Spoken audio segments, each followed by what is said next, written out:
Hello everyone, it's Emily with EMK Creations, and today I am going to share some ideas of how to use blender pens. So if you saw our Creative Collab Crew challenge this week, this was our technique, was using blender pens. So I'm going to walk you through how I did my card and then also kind of talk you through some of the other ways that you can use them in ways like Melissa and Kathy did. So this is the card that I had shared on our video, and then I did a quick reel where I made this one. So if you like the Fast and Furious videos, check out the reel and you'll be able to see how I did this pretty quickly, but wanted to take some more time and explain it for those that don't like the fast pace of reels. So what I did first is inked up a stamp with Memento black ink. That is my go-to for everything because it doesn't smear when you use it with blends, dries fast, it's just, I love it. But I inked up my stamp, and I actually had stamped it on crumb cake. I like that look when I'm using watercolor pencils, but it's also fun on white. Like I said, was using watercolor pencils. We have two different sets available now. I'm using the first one, I guess, because the second one is called, I think, Watercolor Pencils 2.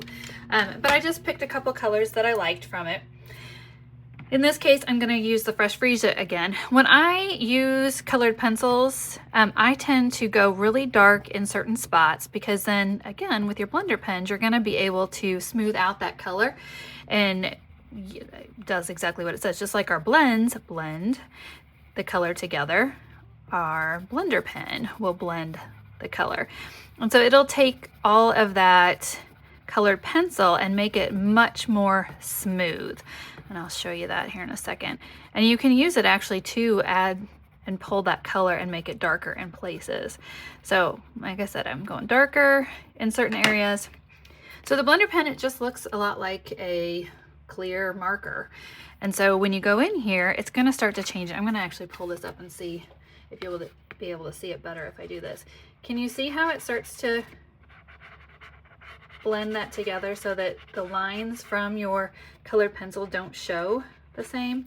I'm going to do the other one in, I'm going to pull out a darker color, make it maybe easier to see. Let's see what we got here. I think I could use Melon Mamba, yeah, on the other one.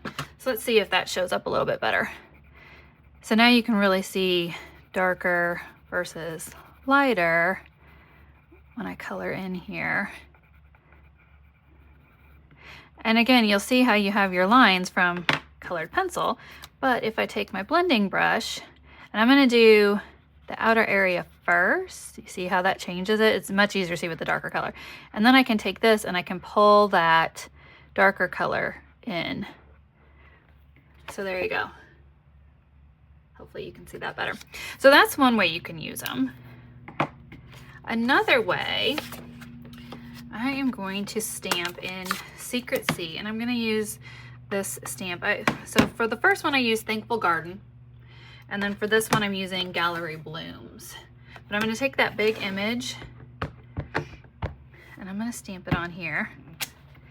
And then I am going to use my blender pen, and honestly I like sometimes wipe it off on my hand, or you can use a scratch piece of paper just to make sure that it's clear.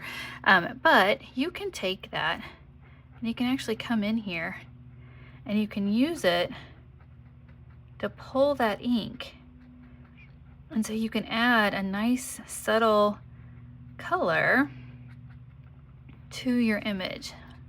And I'll hold it up here in a second. Oh, I'm going to make sure you can see that well. Can you see how that's starting to pull the color? So it's very subtle and light. Pull that up. See if you can you see how it's starting to pull that? So it's taking where it was solid and now it's adding ink and color throughout. So it's just such a pretty soft, like watercolor type look that you can get, and you're just using the ink that you stamped on there and pulling it out onto your card. So that's another way you can use it, which I think is super fun. The other thing you can do, I think I'll go back to this one since I'd already used it in black ink. let me show you another way you can use your blender pen to grab ink and do some coloring. So we're gonna ink that up. Didn't do a great job, but that's all right. It'll work for what I'm trying to show you. So I'm gonna go in here. Notice how I have some ink on my lid. You can either press and get it, or you can use your actual re-inkers and add ink to it. I'm gonna use this end. So I'm gonna come in here and I'm gonna pull up some of that ink, and then I'm gonna use it and paint with it. Do you see how I'm able to add my ink? So you can go light or dark, and you can paint with your blender pen and your ink pad. So again, just wanted to show you some different ways that you can use those blender pens. And I would say all of this is something that you'll just want to experiment with and practice with and see what you like. Do you like it light, dark? Do you want to leave the white in there, or do you want to go ahead and fill in? And the more you saturate it, the different it's going to look and the way it's going to work. So again, if you haven't used blender pens before, I encourage you to add this to your arsenal of tools that you have available. They do come in a 3-pack. I joked on our video, and you can see how long I've had some of these. This is old packaging for sure, but they do last, which is another nice thing about them, is that I've obviously had these for quite a while. But different ways you can use them.